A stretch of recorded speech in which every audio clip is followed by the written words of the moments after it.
Kama mwalimu lazima aingie na game plan ya kuhakikisha anawaheshimu Simba.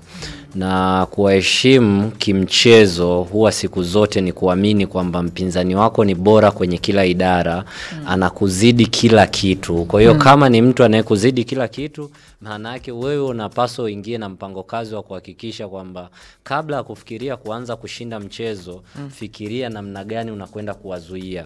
Kwa sababu unacheza na title contender, moja ya timu ambayo imefunga magoli mengi sana kwenye ligi. Kwa hiyo itakuhitaji wewe kama mwalimu, moja ya timu ambayo inaongoza kwenye possession kwenye michezo mingi. Kwa hiyo kama mwalimu lazima uhakikishe unaingia na mpango kazi wa kujilinda zaidi.